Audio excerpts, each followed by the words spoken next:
On today's episode of What's Going On with Shipping, one dam barge has been removed from the Ohio River.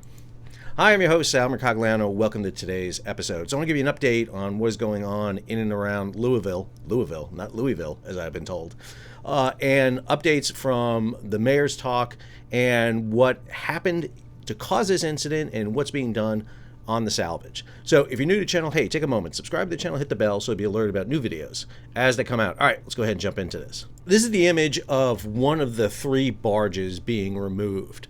And I want to talk about this for just a second. I am a deep water ocean mariner. I sailed ocean. I never sailed inland.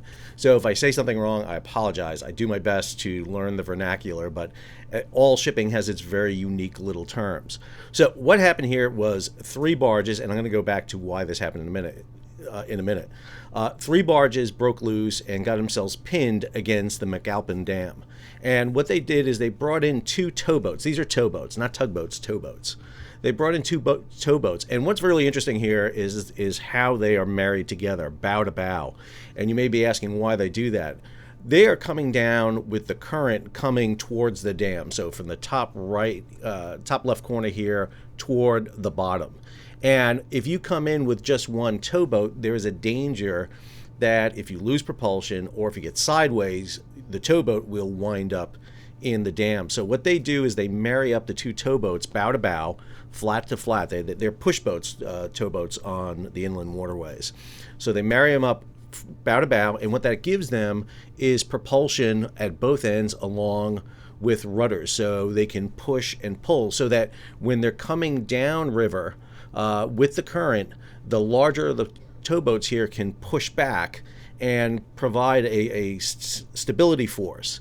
And the same way, the one above can also provide that. So you actually have propulsion and rudders at the front and back. You basically turn this into a double-end towboat.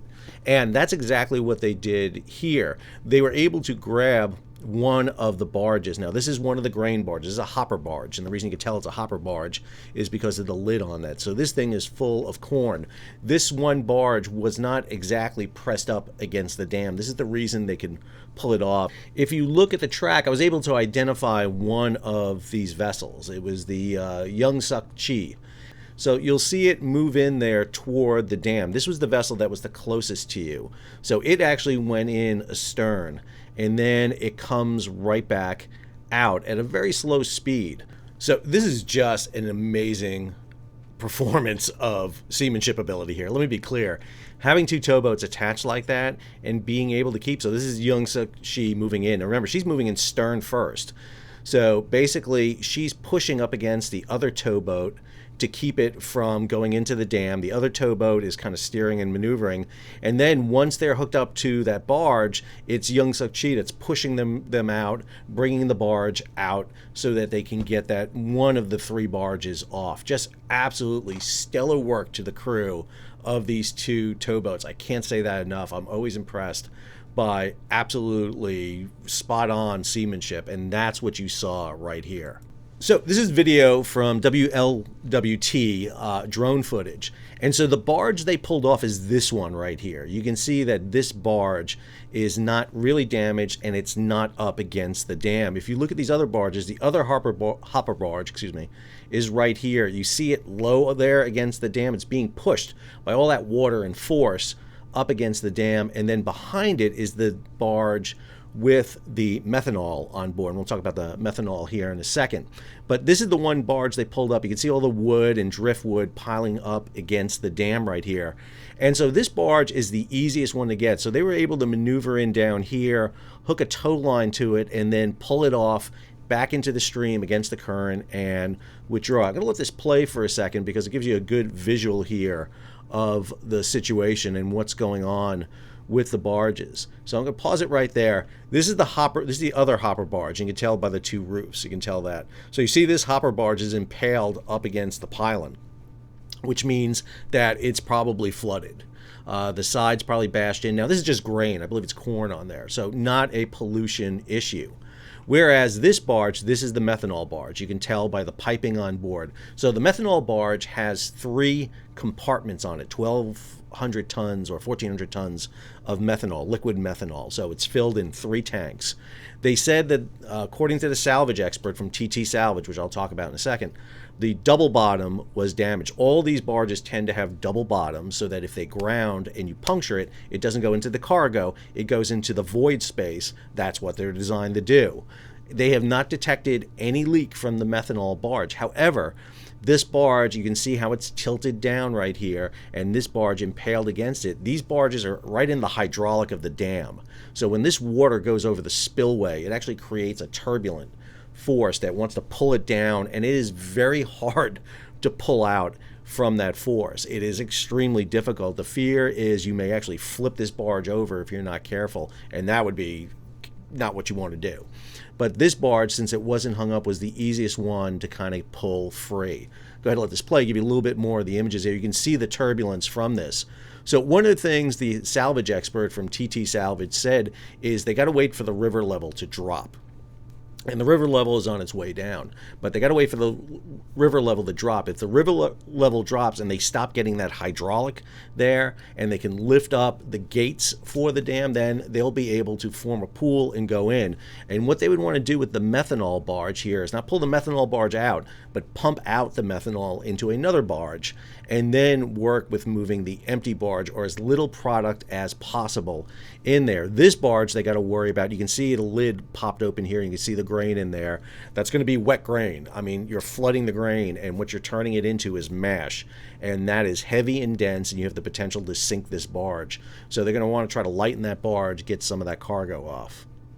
Go ahead and let that play there for a second. So you get that image. So they're on top of the dam right now. They're doing air quality. They're doing river tests, water tests all the way down the river. So about 3 to 5 miles down, they have gauges set up and they're taking samples. According to the air samples that are being taken and the water samples, as of now, there's no methanol indication. Now, that's the quick test. They will not get the full test until results come back to the lab. But according to the expert that was there for the mayor's press conference, he said that this will disperse naturally through the water if it does leak. No further, it won't go any further down than 15 miles down the river. So obviously wildlife and other areas could be endangered should there be a methanol leak. Again, there's no indication of a leak yet. The good news is the only intake down the river for fresh water is 200 miles down. So it shouldn't be an issue for that. Go ahead and let that play a little bit, get you images. And you can see that barge and how it's hung up there. And you can see the bottom and you can see the damage on the double bottom. So let's talk about the players involved here. So Ingram are the owners of the barge. So again, I watched the mayor's press conference and they had the CEO from Ingram there. And he specified that what happened was the Queen City, which is a towboat, with 11 barges, was heading into the Portland Louisville Canal there. That's the entrance to the locks to go down through that area, when they struck an obstruction. And they were pushing 11 boats, and 10 of the barges got loose. 3 of the barges we know hung up on the dam, 1 hung up on the bridge, the railway bridge, and I believe the 6 others actually went for a Missouri boat ride, if you've ever seen Outlaw Josie Wales. Basically went loose over the falls there and were picked up on the other side.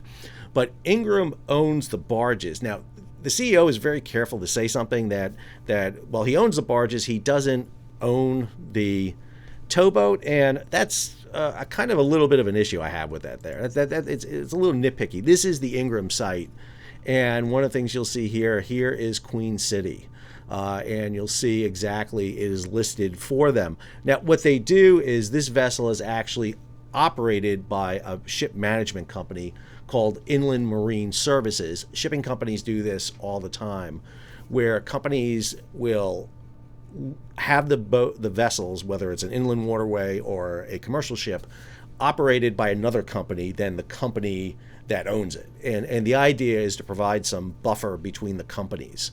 So Ingram has the barges, but they use Inland Marine Services to operate the Queen City. This is TT Salvage.